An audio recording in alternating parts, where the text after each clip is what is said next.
আসসালামু আলাইকুম, স্বাগত জানাচ্ছি চ্যানেল আই সংবাদে। এখনকার সংবাদ আয়োজন নিয়ে আপনাদের সাথে আছি মেহরুন্নেসা তাহমিনা।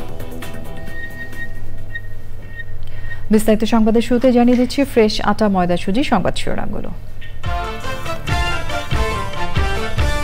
সৌদি আরবে শাওয়াল মাসের চাঁদ দেখা গেছে। সৌদি সহ মধ্যপ্রাচ্যের বিভিন্ন দেশে রোববার পবিত্র ঈদ উল ফিতর। চীনের পিকিং বিশ্ববিদ্যালয়ের সম্মানসূচক ডিলিট ডিগ্রিতে ভূষিত প্রধান উপদেষ্টা ডক্টর মোহাম্মদ ইউনুস। তরুণদের উদ্যোক্তা হওয়ার আহ্বান। ঈদে অনাকাঙ্ক্ষিত পরিস্থিতি রোধে আইনশৃঙ্খলা বাহিনীর সদস্যদের ছুটি বাতিল। রাজধানীর নিরাপত্তায় টহল টিম চেকপোস্ট।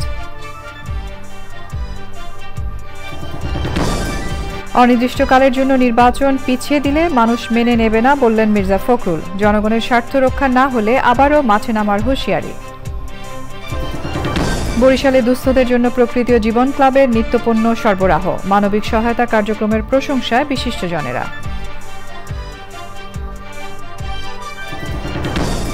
এবং ঈদ আনন্দ উদযাপনে দিনাজপুরে ট্রাই ফাউন্ডেশনের উপহার সামগ্রী বিতরণ। সহায়তা পেয়ে সুবিধাবঞ্চিতদের কৃতজ্ঞতা প্রকাশ।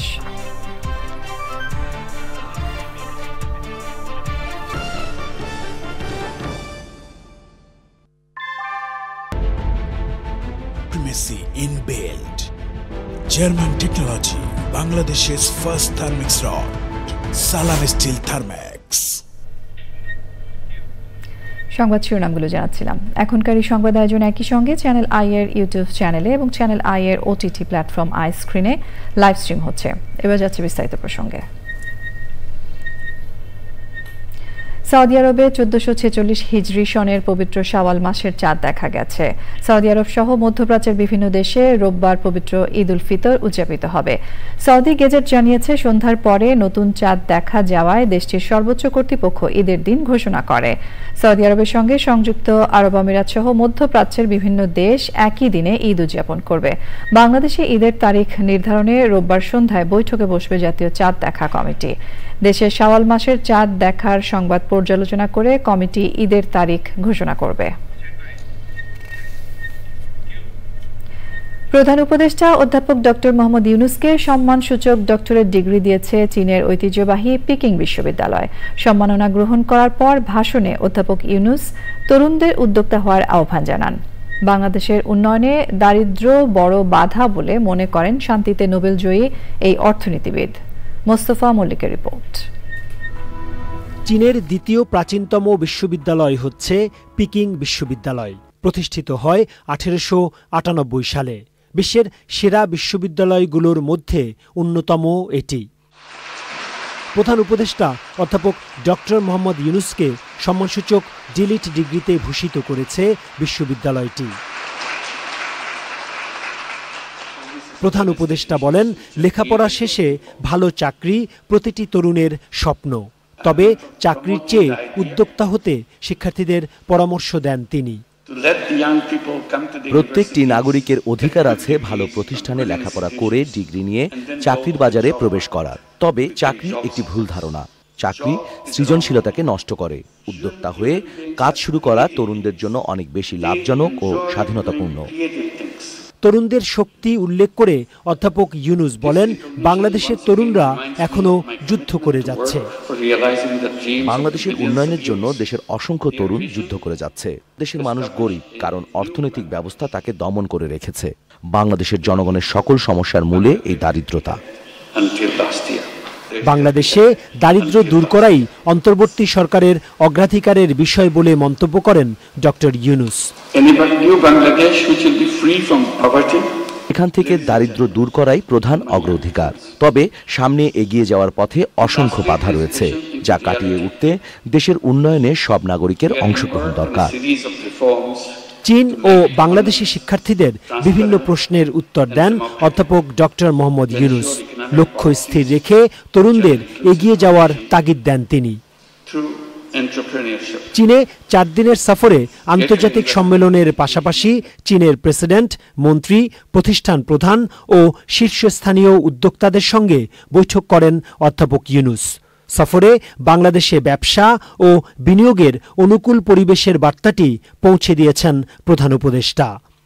Mostafa Mallik, Channel I, Dhaka. 4 দিনের সফর শেষে চীন থেকে দেশে ফিরেছেন প্রধান উপদেষ্টা ডক্টর মোহাম্মদ ইউনূস। রাত 8:10 তাকে বহনকারী ফ্লাইট ঢাকার হযরত শাহজালাল আন্তর্জাতিক বিমানবন্দরে অবতরণ করে। এই সফরে প্রধান উপদেষ্টা চীনের প্রেসিডেন্ট শি জিনপিং সহ সরকারের ঊর্ধ্বতন কর্মকর্তাদের সঙ্গে একাধিক বৈঠক করেন। এই সময় বাংলাদেশ ও চীনের মধ্যে অর্থনৈতিক ও প্রযুক্তিগত সহযোগিতার বিষয়ে একটি চুক্তি এবং 8টি সমঝোতা স্মারক সই হয়। বিকেলে চায়না সাউদার্ন এয়ারলাইন্সের বিশেষ একটি ফ্লাইটে বেইজিং ক্যাপিটাল আন্তর্জাতিক বিমানবন্দর থেকে ঢাকার উদ্দেশ্যে রওনা দেন প্রধান উপদেষ্টা। তাকে বিদায় জানান চীনের রাষ্ট্রপতি শি জিনপিং এর প্রধান প্রোটোকল অফিসার এবং পররাষ্ট্র মন্ত্রণালয়ের সহকারী মন্ত্রী হং লেই। সড়ক পথে ঈদ যাত্রার খবর জানাতে রাজধানীর কল্যাণপুরে আছেন মাজহারুল হক মান্না। আমরা সরাসরি যোগাযোগ করছি তার সঙ্গে।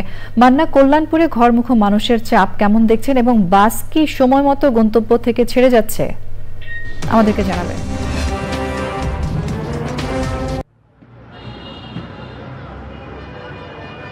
তামিনা, আপনি যেমনটা বলছিলেন যে আমি এখন বর্তমানে কল্যাণপুরে আছি। আপনারা যদি একটু দেখাই পেছনে প্রচুর মানুষের ভিড়। আসলে শেষ মুহূর্তে যারা এখনো বাড়িতে যাননি, আপনারা জানেন যে সৌদি আরবে আগামীকাল ঈদ এবং ধারণা করা হচ্ছে পরের দিনই বাংলাদেশে ঈদ উল ফিতর উদযাপিত হবে এবং সে কারণে আমরা দেখেছি যে শেষ মুহূর্তে যে কাউন্টারগুলো আছে কল্যাণপুরে, প্রত্যেকটা কাউন্টারের সামনে অসংখ্য মানুষের ভিড়। আমরা একটু খোঁজ নেওয়ার চেষ্টা করেছি যে এখান থেকে আপনারা জানেন যে বেশিরভাগই উত্তরাঞ্চলের যে রাজশাহী বলেন, পঞ্চগড়, দিনাজপুর, রংপুর এইসব অঞ্চলের মানুষই মূলত যাওয়ার জন্য ভিড় করেছে। যে গাড়িগুলো দাঁড়িয়ে আছে সেগুলো কিন্তু ওই উদ্দেশ্যে যাবে, আর বাকি বাসগুলো আপনারা জানেন যে পদ্মা সেতু হয়ে যাবে। তো যেহেতু এখানে পঞ্চগড়, ঠাকুরগাঁও এবং দিনাজপুর, সৈয়দপুর, রংপুর, বগুড়ার গাড়িগুলো যাবে এবং শেষ মুহূর্তে আমরা দেখেছি যে যত রাত হচ্ছে যাত্রী কিন্তু বাড়ছে। আমার ধারণা যে ওনারা বলছেন যে 12টা-1টা পর্যন্ত এখান থেকে গাড়ি ছেড়ে যাবে, তো সেই পর্যন্ত আছে। এবং আমরা দেখেছি যে রাস্তাঘাটে পুলিশ বেশ তৎপর আছে, আইন শৃঙ্খলা বাহিনী তৎপর আছে এবং যারা গাড়ি আছে তারাও কিন্তু আছেন, তৎপর আছেন। সার্বিক অবস্থা এখানে খুবই ভালো। ওনারা বলছেন যে নির্বিঘ্নে তারা যাতায়াত করতে পারছেন এবং কোথাও কোনো যানজট এখন পর্যন্ত নেই এবং ধীর গতিতে চলছে না। সঠিক সময়ে বাসগুলো তাদের গন্তব্যে পৌঁছতে পারছেন। তাহমিনা। জি মান্না, আপনাকে ধন্যবাদ। প্রিয়জনের সঙ্গে ঈদ উদযাপন করতে রাজধানী ছাড়ছেন লাখ লাখ মানুষ। টানা 9 দিনের সরকারি ছুটির দ্বিতীয় দিনে বাস, ট্রেন ও লঞ্চে বাড়ি যাচ্ছেন নগরবাসী। স্বরাষ্ট্র উপদেষ্টা বলেছেন, নিরাপত্তা সহ সরকার সব ধরনের ব্যবস্থা নেয় ঈদ যাত্রা স্বস্তির হচ্ছে। শাকির আদনানের রিপোর্ট। শেকড়ের টানে ঈদের ছুটিতে রাজধানী ছাড়ছেন লাখো মানুষ। কমলাপুর রেল স্টেশন থেকে নির্ধারিত সময়ে ছাড়ছে ট্রেন, স্বস্তিতে যাত্রীরা। কষ্টের মাঝে আসলেও আসলে ঈদের আনন্দ তো পরিবারের সাথে ভাগ করে নেওয়া যাবে। বাবা আছে, মা আছে। শ্বশুর বাসায় যাচ্ছি, শ্বশুরের সাথে ঈদ করতে যাচ্ছি, দেবর আছে, যা তাদের সাথে সবার সাথে একসাথে ঈদ করতে যাচ্ছি। ঈদ আসলে ঈদ উপলক্ষে বাড়ি যাওয়া হয়, সবার অনেক দিন পর একসাথে দেখা হবে। কন্ট্রাক্টর গার্ড, টিডি সাহেব থাকে এবং TG party, train guard party থাকে। ওনারা ট্রেনটার শেষ বগি থেকে প্রথম বগি থেকে শেষ বগি পর্যন্ত বারবার টহল দেয়। প্রিয়জনের সঙ্গে ঈদ উদযাপনে নৌপথেও বাড়ি ফিরছে মানুষ। আগের দুটো যে সিটে ভাড়া ছিল ওই আগের ভাড়াটাই আমরা টিকিট কাটলাম। দাদাদের সাথে মজা করব, এরপর দাদির হাতের মজার রান্নার খাবার খাবো। ঈদ যাত্রা নির্বিঘ্ন করতে সড়ক ও মহাসড়কের পাশাপাশি নৌ রুটেও নজরদারি বাড়িয়েছে আইন শৃঙ্খলা রক্ষাকারী বাহিনী। পোশাকের পাশাপাশি সিভিল টিমও আছে, আমাদের গোয়েন্দা টিম আছে। তাদেরকে আপনারা দেখতে পাবেন না, তারা সব সময় এখানে পুরো বিষয়টা নজরদারিতে রেখেছে। গাবতলী বাস টার্মিনাল পরিদর্শন করে স্বরাষ্ট্র উপদেষ্টা বলেছেন, পর্যাপ্ত ব্যবস্থা নেওয়ায় ঈদ যাত্রা স্বস্তির হচ্ছে। আপনারা এবং আমরা সবাই মিলে দোয়া করব যাত্রীরা যেন ভালোভাবে যেতে পারে এবং রাস্তাঘাটে যেন কোনো অসুবিধা হয় না। আপনারা দেখছেন, আমি ড্রাইভারও জিজ্ঞেস করে দেখছি তারা পুরাটা রেস্ট পায় কিনা। যেহেতু ড্রাইভাররা যদি রেস্ট না হয় তো অনেক সময় দুর্ঘটনার একটা সম্ভাবনা থাকে। যাত্রা নিরবচ্ছিন্ন করতে ডাকাতি ও মলমপাটি রোধে বাস মালিক সমিতি, বিআরটিএ ও সড়ক পরিবহন মন্ত্রণালয় একসঙ্গে কাজ করছে বলে জানিয়েছে সড়ক পরিবহন ও মহাসড়ক বিভাগ। Shakir Adnan, channel I, Dhaka. আসন্ন ঈদে যে কোনো ধরনের অনাকাঙ্ক্ষিত পরিস্থিতি ঠেকাতে আইনশৃঙ্খলা বাহিনীর সদস্যদের ছুটি বাতিল করা হয়েছে। স্বরাষ্ট্র উপদেষ্টা বলেছেন, নিরাপত্তা নিশ্চিতে সম্ভাব্য সবকিছু করবে সরকার। প্রিয়জনের সঙ্গে ঈদ উদযাপন। ডিএমপি গোয়েন্দা প্রধান জানিয়েছেন, রাজধানীতে নিরাপত্তায় পুলিশের 667টি টহল টিম কাজ করছে। বসানো হয়েছে 71টি চেকপোস্ট। শহীদুল্লাহ রাজুর রিপোর্ট। প্রতি বছর ঈদের সময় ফাঁকা রাজধানীতে নানা ধরনের অপরাধমূলক কর্মকাণ্ড ঘটায় অপরাধীরা। ঈদের ছুটির কারণে আইনশৃঙ্খলা বাহিনীর সদস্যদের স্বল্পতা থাকে। ঈদ যাত্রায় জনগণের ভোগান্তি কমাতে ব্যবস্থাপনা দেখতে রাজধানীর গাবতলী বাস টার্মিনাল পরিদর্শনে গিয়ে নিজেদের অবস্থানের কথা জানালেন স্বরাষ্ট্র উপদেষ্টা। সশস্ত্র বাহিনী, পুলিশ, বিজিবি, আনসার এরা কিন্তু কেউ ছুটিতে যাচ্ছে না। এরা কিন্তু এই নিশ্চিতভাবে যেন এই মানে আইন শৃঙ্খলা যেন ভালো থাকে, এই জন্য তারা কাজ করে দেন। কোনো ধরনের ষড়যন্ত্রের হুমকি নাই। আর ষড়যন্ত্রের যদি কোনো হুমকি থাকে আপনারাই মোকাবেলা করবেন আমাদের সাথে মিলে। জনগণ মোকাবিলা করলে কোনো ষড়যন্ত্র কেউ করতে পারবে না। ডিএমপি মিডিয়া সেন্টারে প্রেস ব্রিফিংয়ে ঈদের দীর্ঘ ছুটিতে রাজধানীর নিরাপত্তা পরিকল্পনা তুলে ধরেন ডিবি প্রধান। ঈদ উপলক্ষে ডিএমপির ইউনিফর্ম পুলিশ ও ডিবির কার্যক্রমের পাশাপাশি নিরাপত্তা সচেতনতার অংশ হিসাবে বিভিন্ন প্রতিষ্ঠান ও বিভিন্ন বিপণী বিতানের দায়িত্বে নিয়োজিত নিরাপত্তা রক্ষীদের ডিউটি জোরদার করতে হবে এবং যে কোনো অবৈধ অনুপ্রবেশ রোধে দিন-রাত 24 ঘন্টা নজরদারি রাখতে হবে। ডিবি তা অব্যাহত রেখেছে। আসন্ন ঈদ উৎসব ঘিরে অনলাইনে গুজব প্রতিরোধে ডিবির সাইবার টিম সক্রিয় রয়েছে। ঈদ পরবর্তীতে নিরাপত্তা নিশ্চিতে বিশেষ অভিযান চালাবে DMP. Shahidullah Raju, channel I, Dhaka. পবিত্র ঈদ উল ফিতরের প্রধান জামাত সকাল 8:30টায় জাতীয় ঈদগাহ ময়দানে অনুষ্ঠিত হবে। ঈদগাহ মাঠে রাষ্ট্রপতি মোহাম্মদ শাহাবুদ্দিন ও প্রধান উপদেষ্টা অধ্যাপক মোহাম্মদ ইউনুসের ঈদের জামাতে অংশ নেবেন। ঢাকা দক্ষিণ সিটি কর্পোরেশনের প্রশাসক মোহাম্মদ শাহজাহান মিয়া জানিয়েছেন, আবহাওয়া প্রতিকূল থাকলে ঈদের প্রধান জামাত সকাল 9টায় বায়তুল মুকাররম মসজিদে অনুষ্ঠিত হবে। এই জামাতে নারীদেরও নামাজের ব্যবস্থা করা হয়েছে বলে জানান তিনি। জাতীয় ঈদগাহ মাঠে পরিদর্শন শেষে তিনি আরও জানিয়েছেন, প্রধান জামাতে 35,000 মুসল্লির নামাজের ব্যবস্থা করা হয়েছে। কালবৈশাখী, ঝড় বা বৃষ্টিপাত হলেও যেন সুষ্ঠুভাবে নামাজ আদায় করা যায় সেই ব্যবস্থাও করা হয়েছে। জামাত শেষে 3টি ফটক দিয়ে মুসল্লিরা ঈদগাহ মাঠ ত্যাগ করতে পারবেন বলেও জানান তিনি। জনগণের স্বার্থ রক্ষা না হলে আবারও মাঠে নামবে বিএনপি, এমন হুঁশিয়ারি দিয়ে দলের মহাসচিব মির্জা ফখরুল ইসলাম আলমগীর বলেছেন, নির্বাচন পেছাতে দেশে নৈরাজ্য সৃষ্টির পাশাপাশি বিভাজন তৈরি করতে বিএনপিকে টার্গেট করে নানাভাবে অপপ্রচার চালানো হচ্ছে। মহাসচিব বলেন, অন্তর্বর্তী সরকারের প্রতি সমর্থন আছে, তবে অনির্দিষ্টকালের জন্য নির্বাচন পিছিয়ে দিলে তা জনগণ মেনে নেবে না। বিস্তারিত মইনুল হাসানের রিপোর্টে।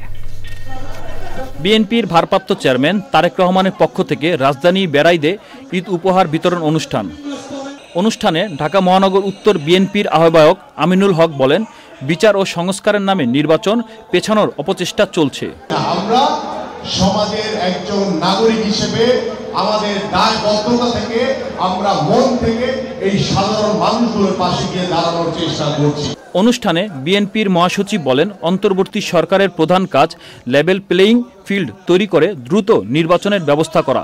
বাংলাদেশে একটা নৈরাজ্য সৃষ্টি করতে চায়, বাংলাদেশে বিভাজন সৃষ্টি করতে চায়, আমরা সেই বিভাজন সৃষ্টি করতে দেব না। আমরা আমাদের নেতা তারেক রহমান সাহেবের নেতৃত্বে আমরা অবশ্যই সমস্ত জাতিকে ঐক্যবদ্ধ করে আমরা জনগণের সরকার প্রতিষ্ঠা করে, জনগণের পার্লামেন্ট তৈরি করে আমরা দেশের সমস্যাগুলো সমাধান করার চেষ্টা করব। বিএনপির বিরুদ্ধে দেশি বিদেশি ষড়যন্ত্র চলমান জানিয়ে তিনি আরও বলেন, জনগণের স্বার্থ রক্ষা না হলে আবারও মাঠে নামবে বিএনপি। খুব পরিষ্কার কথা, আমরা ভারতের পক্ষেও নই, আমরা পাকিস্তানের পক্ষেও নেই, আমরা আমেরিকার পক্ষেও নেই, আমরা ইংল্যান্ডের পক্ষে নেই, আমরা বাংলাদেশের পক্ষে। আমাদের নেতা তারেক রহমান সাহেব পরিষ্কার করে বলেছেন, সবার আগে বাংলাদেশ। অন্য দেশ নয়, বিএনপি দেশের মানুষের পক্ষে বলে জানান মির্জা ফখরুল ইসলাম আলমগীর। Monirul Hasan, Channel I, Dhaka. ইউরোপীয় ইউনিয়ন সহ প্রধান পোশাক আমদানিকারী দেশগুলো পরিবেশ বান্ধব উৎপাদন নিশ্চিত করতে টেকসই জ্বালানির ব্যবহার বাধ্যতামূলক করতে চলেছে। বাংলাদেশে ইতোমধ্যে জ্বালানি রূপান্তর করে আধুনিকায়ন করেছে প্রায় ২৫০ পোশাক কারখানা। বিশ্বায়নের সাথে টিকে থাকতে এই রূপান্তর জরুরি বলে মনে করেন উদ্যোক্তারা। চাকরিচ্যুত না করে দক্ষতা বাড়াতে প্রশিক্ষণের ব্যবস্থা করার দাবি শ্রমিকদের। এই রূপান্তরে শ্রমিকের ন্যায্যতা ও অধিকার নিশ্চিত করা জরুরি বলেও মনে করেন বিশেষজ্ঞরা। রূপান্তরে শ্রমিকের অধিকার নিশ্চিত করতে কাজ করছে বেসরকারি প্রতিষ্ঠান কর্মজীবী নারী। রফিকুল বাশার রিপোর্ট। বাংলাদেশের তৈরি পোশাক শিল্পকে প্রতিযোগিতায় টিকে থাকতে নবায়নযোগ্য জ্বালানির ব্যবহার বাড়ানোর তাগিদ দীর্ঘদিনের। ইউএস গ্রিন বিল্ডিং কাউন্সিলের তথ্য অনুযায়ী দেশে এখন পরিবেশ বান্ধব কারখানা ২৪০টি। ২০৩০ সালের মধ্যে পোশাক কারখানার মাধ্যমে আরও ৩০% কার্বন নিঃসরণ কমানোর লক্ষ্য ঠিক করা হয়েছে। এই রূপান্তরে শ্রমিকের অধিকার নিশ্চিত করা জরুরি বলে মনে করেন বিশেষজ্ঞরা। জ্বালানি রূপান্তরের পাশাপাশি মানুষেরও যেন ধারাবাহিকভাবে দক্ষতার উন্নয়ন হয়, তার আস্থার উন্নয়ন হয়, তার কাজটা যেন সহজ হয়, মেশিন যেন তাকে আপনার কাছ থেকে সরিয়ে না দেয়, অপসারিত না করে, বরঞ্চ তার কাজকে সহজ করে তার জীবনকে আরও সহজ করবে। আধুনিকায়নে খুশি হলেও এর কারণে চাকরি হারানোর ভয়ে আছেন শ্রমিকরা। অনেক শ্রমিকের চাকরি চলে গেছে, অটো মেশিন সবাই চালাইতে পারে না। অটো মেশিন আসার পরে আমাদের কাজের চাপ বেড়ে গেছে। প্রথমত চাকরিচ্যুত করা যাবে না, আর দ্বিতীয়ত অফিসে যার যে পদটা থাকবে অপারেটরের, তারা সেই জায়গায় বহাল রাখতে হবে। যারা কাজ জানে না তাদেরকে প্রশিক্ষণ দিয়ে রাখতে হবে, কাজে রাখতে হবে। আধুনিকায়নে শ্রমিকের কাজের ধরন পরিবর্তন হলেও শঙ্কার কিছু নেই বলে মনে করছেন উদ্যোক্তারা। এনার্জি সেভিংসের যে মডেলগুলি আছে সেগুলিকে আমরা পুরোদমে ব্যবহার করি এবং আপনারা জানেন যে ইন্ডাস্ট্রিয়াল রেভলিউশন চলছে, এখন আমরা 5-এর কথা বলছি। সো আমরা যদি ইন্ডাস্ট্রিয়াল রেভলিউশন 4-এর সাথে কানেক্টেড না থাকি কিংবা 5-এর সাথে কানেক্টেড না থাকি, তাহলে আমরা কিন্তু ব্যবসার থেকে পিছিয়ে যাব। যারা মনে করছেন যে ইন্ডাস্ট্রি 4.0 গেলে পরে আমাদের শ্রমিকদের চাকরি হারাবেন, আমার মনে হয় এই ধারণাটা অমূলক। একটা কাজের জায়গায় অন্য একটা নতুন একটা কাজ আসবে, নতুন স্কিলের একটা কাজ আসবে, আপস্কিল হবে তাদের। আমরা আমাদের নিজেদের স্বার্থেই কিন্তু তাদেরকে আপস্কিল করে নিচ্ছি। বিশেষজ্ঞরা বলছেন জলবায়ু পরিবর্তনের এই সময়ে শিল্পক্ষেত্রে জীবাশ্ম জ্বালানির ব্যবহার কমিয়ে কার্বন নিঃসরণ কমাতে নবায়নযোগ্য জ্বালানির ব্যবহার বাড়ানো প্রয়োজন। শুধুমাত্র রুফটপ সোলার দিয়ে তারা পারবে না, সেক্ষেত্রে তাদেরকে অবশ্যই জ্বালানি দক্ষতাও বাড়াতে হবে। জীবাশ্ম জ্বালানি সৃষ্ট সংকটের সমাধান খোঁজার পথে শ্রমিকের অধিকার, স্বাস্থ্য এবং জীবিকা যাতে উপেক্ষিত না হয় সে বিষয়ে গুরুত্ব দিতে বলেছেন বিশেষজ্ঞরা। Rafiqul Bashar, channel I, Dhaka. পবিত্র ঈদ উল ফিতর উপলক্ষে বরিশালে অসহায় ও দুস্থদের মাঝে খাদ্য সহায়তা দিয়েছে প্রকৃতি ও জীবন ক্লাব। ঈদের আগে খাদ্য সহায়তা পেয়ে কৃতজ্ঞতা জানিয়েছেন উপকারভোগীরা। পরিবেশ সুরক্ষা আন্দোলনের পাশাপাশি প্রকৃতি ও জীবন ক্লাবের এমন মানবিক সহায়তা কার্যক্রমের প্রশংসা করেছেন বিশিষ্টজনেরা। সাইদ পান্থর তথ্য, ভিডিওচিত্রে আফরোজা হাসির রিপোর্ট। ঈদ মানেই আনন্দ, ঈদ মানেই খুশি। তবে স্বাদ আর সামর্থ্যের বেড়াজালে সমাজের নিম্নবিত্ত ও সুবিধা বঞ্চিতদের কাছে ঈদের আনন্দ অনেকটাই ধরাছোঁয়ার বাইরে। ঈদের আনন্দ ভাগাভাগি করে নিতে তাই বরিশালের জাহানারা ইসরায়েল স্কুল অ্যান্ড কলেজে অসহায় মানুষকে চালসহ নিত্য প্রয়োজনীয় খাদ্য সামগ্রী দিয়েছে প্রকৃতি ও জীবন ক্লাব। ঈদ উপহার পেয়ে কৃতজ্ঞতা ও স্বস্তি জানান উপকারভোগীরা। ঈদের বাজার পেয়েছি, ইনশাআল্লাহ আমার সহপরিবারকে দিয়ে সবাইকে দিয়ে হাসি মুখে আমি ঈদ করতে পারবো। আমরা গরিব মানুষ, আমরা ঈদের বাজার দেখে সবাই যেন আমরা থাকতে পারবেন আর যেন ভালো থাকে সবাই আবার দিতে পারে। আমাকে গরিবের জন্য খুবই ভালো হয়েছে যে চ্যানেল আই এর জন্য আমরা খুবই আন্তরিকভাবে ধন্যবাদ। প্রকৃতি ও জীবন ক্লাবের এমন উদ্যোগকে সাধুবাদ জানিয়ে মানবতার সেবায় সমাজের বিত্তবানদেরও এগিয়ে আসার আহ্বান জানান অতিথিরা। এটা তাদের ঈদের আনন্দ দ্বিগুণ বাড়িয়ে দিল আমি মনে করি। আর সবার মাঝে ঈদের আনন্দ ভাগাভাগি করাটাই হচ্ছে ঈদের প্রকৃত আনন্দ।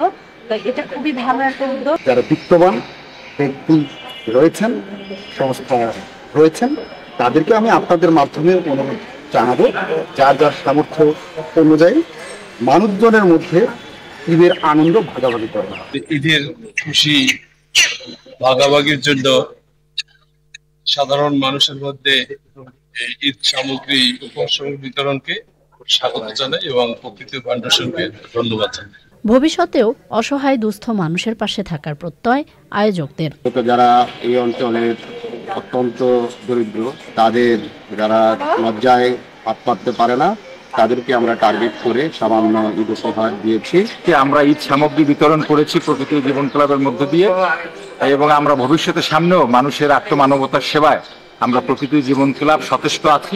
প্রতিষ্ঠার শুরু থেকেই পরিবেশ ও জীববৈচিত্র্য সংরক্ষণের পাশাপাশি বছর জুড়েই সারা দেশে মানবিক সহায়তা কার্যক্রম পরিচালনা করে আসছে প্রকৃতি ও জীবন ফাউন্ডেশন এবং প্রকৃতি ও জীবন ক্লাব। আফরোজা হাসি, প্রকৃতি ও জীবন ডেস্ক, চ্যানেল আই। ঈদ আনন্দ ভাগাভাগি করে নিতে দিনাজপুরে গরিব অসহায় মানুষের মাঝে খাদ্য সামগ্রী বিতরণ করেছে স্বেচ্ছাসেবী সংগঠন ট্রাই ফাউন্ডেশন। চাল, ডাল, সেমাই, চিনি, গুঁড়া দুধ, লবণ, আলু সহ নিত্যপণ্য খাদ্য সামগ্রী পেয়ে খুশি এইসব মানুষ। প্রতি ঈদে খাদ্য সামগ্রী বিতরণের এই মহতী উদ্যোগের প্রশংসা করেছেন বিশিষ্টজনেরা। শাহ আলম শাহির তথ্য, ভিডিও চিত্রে আল মুকসিদের রিপোর্ট। সুবিধাবঞ্চিত মানুষগুলোর সাথে ঈদ আনন্দ ভাগাভাগি করে নিতে ট্রাই ফাউন্ডেশন বিভিন্ন জেলার পাশাপাশি প্রতিবারের মতো এবারও দিনাজপুরে খাদ্য সামগ্রী বিতরণ করেছে। নিত্যপণ্য ও খাদ্য সামগ্রীর প্যাকেট তুলে দেয়া হয় অসহায় মানুষের হাতে। এসব পেয়ে খুশি তারা। ঈদে চাল, ডাল, চিনি, লবণ, সেমাই দিয়ে মানে সাহায্য করার জন্য অসংখ্য ধন্যবাদ। সবকিছু আমরা পাইলাম, আমরা আনন্দভাবে ঈদ করবো। ভালো যাবে, আল্লাহ আপনাদের ভালো রাখুন। এই রমজান মাসে আমাকে ঈদের উপলক্ষে এই উপদান করেছে, আমার কাছে লাখ লাখ শুকরিয়া। এবার প্রথম পাইছি, ঈদটা ভালো কাটিয়ে। ট্রাই ফাউন্ডেশন থেকে যতটুকু সহায়তা পাইলাম, লবণ, চাল, ডাল সবাই আমরা ঈদে ভাগাভাগি এই আনন্দে। অসহায় মানুষের জন্য আপনি সুবিধা করছেন, আপনার ভালো হবে। এতে আরো যেন আগামীতে সবাই উপস্থিত দিতে পারে, আপনারা দোয়া রাখেন। ট্রাই ফাউন্ডেশনের মহতী উদ্যোগকে সাধুবাদ জানিয়েছে বিশিষ্টজনেরা। তাদের এই ঈদ উপলক্ষে আজকে যে ঈদের সামগ্রী বিতরণ করা হচ্ছে, আমার বিশ্বাস যে ট্রাই ফাউন্ডেশন এই কর্মধারা অব্যাহত রাখবে। ট্রাই ফাউন্ডেশন কর্তৃক আয়োজিত আজকের এই মহতী অনুষ্ঠানে আমি ধন্যবাদ জানাচ্ছি ট্রাই ফাউন্ডেশন কর্তৃপক্ষকে। এবং আজকে আমাদের সব থেকে বড় সার্থকতা, আপনারা সবাই যারা এখানে উপস্থিত হয়েছেন, এই ফাউন্ডেশনের উদ্যোগে এই ঈদের যে আনন্দটাকে ভাগ করে নেওয়ার যে সুযোগ দিয়েছেন আমাদেরকে, এই জন্য আপনাদের সবাইকে ধন্যবাদ। ঈদ আনন্দ ভাগাভাগি করে নিতে সুবিধাবঞ্চিত মানুষের পাশে দাঁড়ানোয় ট্রাই ফাউন্ডেশনকে ধন্যবাদ জানিয়ে সন্তোষ প্রকাশ করেছে মিডিয়া ব্যক্তিত্বরা। যে বর্তমান পরিবর্তিত সময়ে যে অবস্থা আমরা বিরাজ করছি, এই সময়টা অবশ্যই আমাদের জন্য ক্রান্তিকাল। এই সময়ের মধ্যে আমরা চাইবো যে ট্রাই ফাউন্ডেশনের পক্ষ থেকে যারা আপনাদের পাশে দাঁড়িয়েছে তাদের জন্য আপনারা দোয়া করবেন, যেন আগামীতে যেন আপনাদের পাশে আরো বেশি বেশি করে তারা তাদের সাহায্য সহযোগিতা নিয়ে দাঁড়াতে পারে। ভবিষ্যতেও নানাভাবে সহায়তা কার্যক্রম নিয়ে সমাজের সুবিধাবঞ্চিত মানুষের পাশে থাকার কথা জানিয়েছে ট্রাই ফাউন্ডেশন। মানুষ মানুষের জন্য সামনে পবিত্র ঈদ উল ফিতর, আমাদের ট্রাই ফাউন্ডেশনের পক্ষ থেকে আমরা এসেছি ঈদের আনন্দকে ভাগাভাগি করতে। আমাদের ছোট্ট সহায়তা আপনাদেরকে হয়তো ঈদের আনন্দকে বাড়িয়ে দেবে, তার চেয়ে বেশি আমরা বেশি আনন্দিত হব যে আমরা একে অপরের পাশে দাঁড়াতে পেরেছি। দিনাজপুর শহরের চাউলিয়াপট্টির স্বাস্থ্য প্রকৌশল অধিদপ্তরের স্টাফ কোয়ার্টার মাঠে 2 শতাধিক মানুষের মাঝে ট্রাই ফাউন্ডেশনের এই খাদ্য সামগ্রী বিতরণ করা হয়। আল মুকসিদ, চ্যানেল আই। বিএনপির স্থায়ী কমিটির সদস্য আমির খসরু মাহমুদ চৌধুরী বলেছেন, এখন আরেক দল শেখ হাসিনার মতো ভোটাধিকার কেড়ে নেওয়ার চেষ্টা করছে। তারা ভোট বিলম্বিত করে দেশে একটি অস্থিতিশীল পরিস্থিতির সৃষ্টি করতে চায়। বিকেলে নগরীর পাঁচলাইশে পবিত্র মাহে রমজান উপলক্ষে শোলকবহর বিএনপির দোয়া ও ইফতার মাহফিলে তিনি এসব কথা বলেন। শোলকবহর ওয়ার্ড বিএনপির সাবেক সভাপতি কাজী শামসুল আলমের সভাপতিত্বে ও সাধারণ সম্পাদক হাসান ওসমানের পরিচালনায় অনুষ্ঠানে বক্তব্য রাখেন চট্টগ্রাম সিটি কর্পোরেশনের মেয়র ডাক্তার শাহাদাত হোসেন, মহানগর বিএনপির আহ্বায়ক এরশাদুল্লাহ সহ অন্যরা।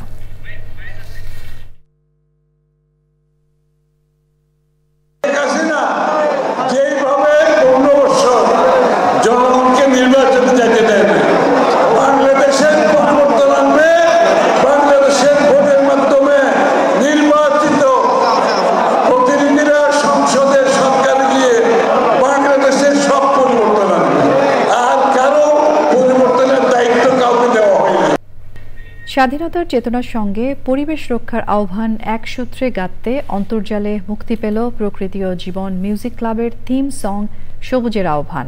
আবহমান বাংলার সাংস্কৃতিক ঐতিহ্য এবং প্রাণ প্রকৃতির রক্ষার বার্তায় দর্শকদের দিয়েছে এক ভিন্ন মাত্রা। ভবিষ্যতের নিরাপদ ধরিত্রী বিনির্মাণে দখল দূষণ রোধের পাশাপাশি পরিবেশ বান্ধব জীবনাচারে গুরুত্ব আরোপ করা হয়েছে সবুজের আহ্বানে। আফরোজা হাসির রিপোর্ট।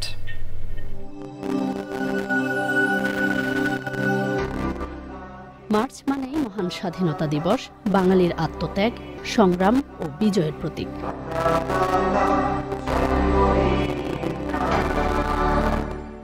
বিশেষ দিন উদযাপনে তাই অন্তর্জালে মুক্তি পেয়েছে প্রকৃতি ও জীবন মিউজিক ক্লাবের থিম সং সবুজের আহ্বান।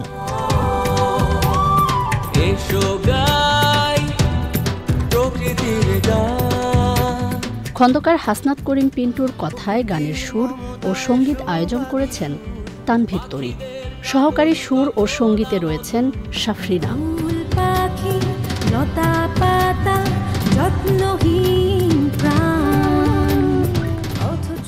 প্রকৃতিবন্ধু মকিত মজুমদার বাবুর পরিকল্পনা ও পরিচালনায় গানে কণ্ঠ দিয়েছেন তানভীর তরি, মঈন খান, নওশিন শারমিলি, কেয়া সুহি, জিয়াউল হক ভূঁইয়া ও সাফরিনা।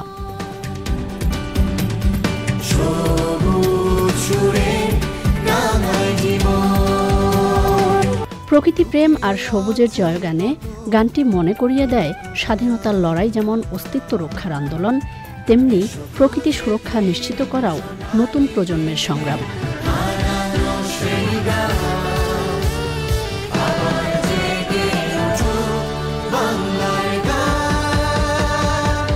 ইতিমধ্যে গানটির ভিডিও চিত্র প্রচারিত হয়েছে চ্যানেল আইয়ের পর্দায়। পাশাপাশি গানটি পাওয়া যাচ্ছে প্রকৃতি ও জীবন মিউজিক ক্লাব এবং প্রকৃতি ও জীবন ফাউন্ডেশনের অফিসিয়াল ইউটিউব চ্যানেল ও ফেসবুক পেজে। গানটিকে যে কোনো মোবাইল অপারেটরের কলার টিউন হিসেবে ব্যবহারের কোড 13910657।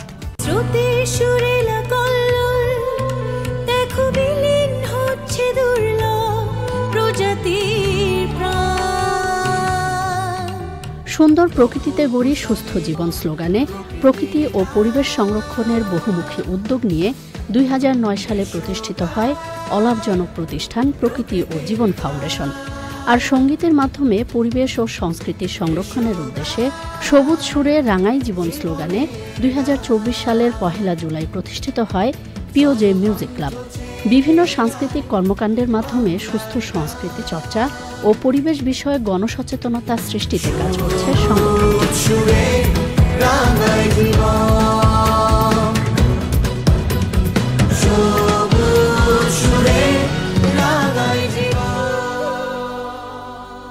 আফরোজা হাসি, চ্যানেল আই। বিএনপির কেন্দ্রীয় কমিটির সদস্য অ্যাডভোকেট রুহুল কুদ্দুস তালুকদার দুলু বলেছেন, দেশে আইন শৃঙ্খলা পরিস্থিতির মারাত্মক অবনতি হয়েছে, মানুষের কোনো নিরাপত্তা নেই। নাটোরের নলডাঙ্গা উপজেলা ও পৌর বিএনপির আয়োজনে নলডাঙ্গা সরকারি উচ্চ বিদ্যালয় মাঠে ইফতার ও দোয়া মাহফিলে এসব কথা বলেন তিনি। রুহুল কুদ্দুস তালুকদার দুলু বলেন, 7.5 মাসে কোনো সংস্কার হয়নি। এই সময় দ্রুত নির্বাচনের দাবি জানান তিনি। দেশের আইন শৃঙ্খলার মারাত্মক অবনতি ঘটেছে, দেশে কোনো নিরাপত্তা নয় মানুষের। আজকে সব কিছু নিয়ন্ত্রণের বাইরে চলে গিয়েছে, মানুষের জীবনের সামান্যতম নিরাপত্তা নাই। আমরা চাই অতি সত্বর নির্বাচন। বিএনপির সিনিয়র যুগ্ম মহাসচিব রুহুল কবির রিজভী বলেছেন, সংস্কারের কথা বলে জনগণের সাথে লুকোচুরি খেলা হচ্ছে। সংস্কার একটি চলমান প্রক্রিয়া, সংস্কারের আইনি প্রক্রিয়া বাস্তবায়ন করবে নির্বাচিত সরকার। সিরাজগঞ্জের বেলকুচি উপজেলায় শহীদ পরিবারের জন্য বিএনপির ভারপ্রাপ্ত চেয়ারম্যান তারেক রহমানের পক্ষ থেকে খাদ্য সামগ্রী ও ঈদ বস্ত্র বিতরণ অনুষ্ঠানে তিনি এসব কথা বলেন। এবারে রয়েছে নিটোল টাটা আন্তর্জাতিক সংবাদ।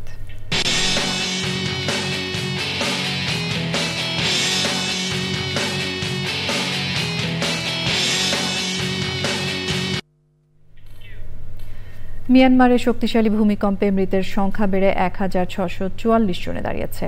আহত হয়েছেন 3408 জন, নিখোঁজ রয়েছেন 139 জন। এছাড়া ভূমিকম্পে পার্শ্ববর্তী দেশ থাইল্যান্ডের রাজধানী ব্যাংককে 10 জনের বেশি নিহত হয়েছে। ভূমিকম্পে সবচেয়ে বেশি ক্ষতিগ্রস্ত হয়েছে মিয়ানমারের মান্দালয় শহর। ভূমিকম্পের কেন্দ্রস্থলের কাছাকাছি এই প্রাচীন শহর বৌদ্ধ ধর্মাবলম্বীদের বড় একটি কেন্দ্র। ভূমিকম্পে উদ্ধার অভিযানে রাশিয়া, ভারত ও চীন উদ্ধারকারী দল পাঠিয়েছে। শুক্রবার 7.7 মাত্রার ভূমিকম্পের পর মিয়ানমারের রাজধানী নেপিডো, মান্দালয়, সাইগাং সহ 6টি অঞ্চলে জরুরি অবস্থা জারি করেছে দেশটির সামরিক সরকার। অ্যামনেস্টি ইন্টারন্যাশনাল জানিয়েছে দেশটিতে চলমান সংঘাতের কারণে এরই মধ্যে বিপুল সংখ্যক মানুষ বাস্তুচ্যুত হয়েছেন। ভূমিকম্পের কারণে সেই সংকট আরও গভীর হয়েছে। ঢাকা ব্যাংক পিএলসি বাণিজ্য সংবাদ।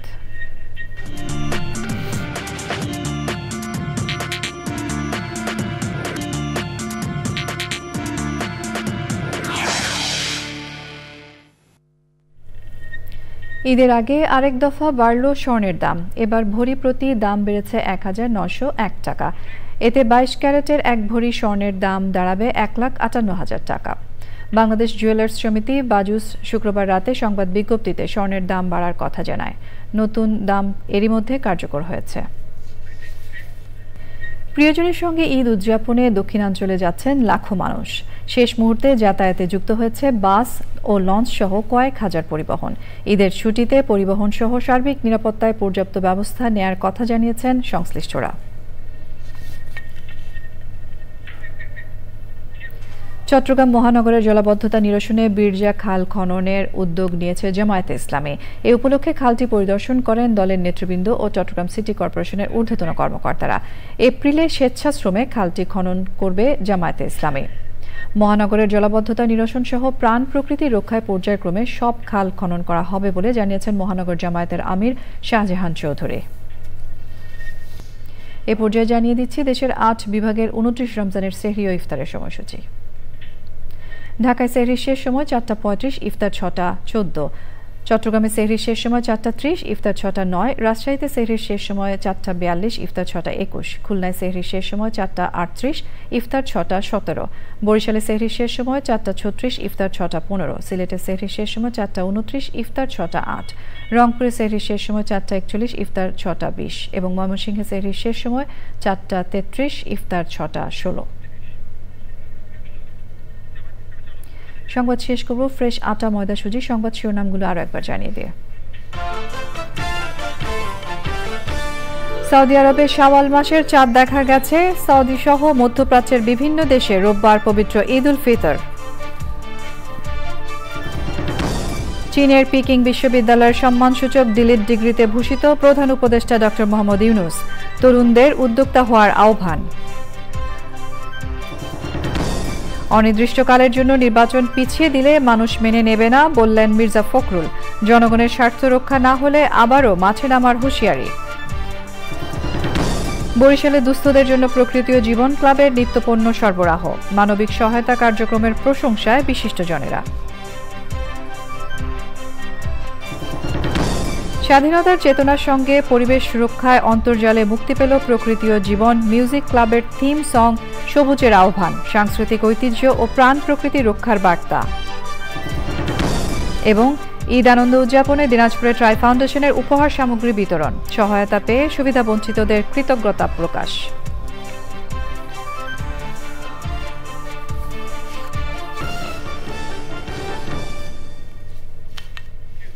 প্রিয় দর্শক, এর সঙ্গে শেষ করছি আমাদের এখনকার সংবাদ আয়োজন। ধন্যবাদ এতক্ষণ সঙ্গে থাকার জন্য।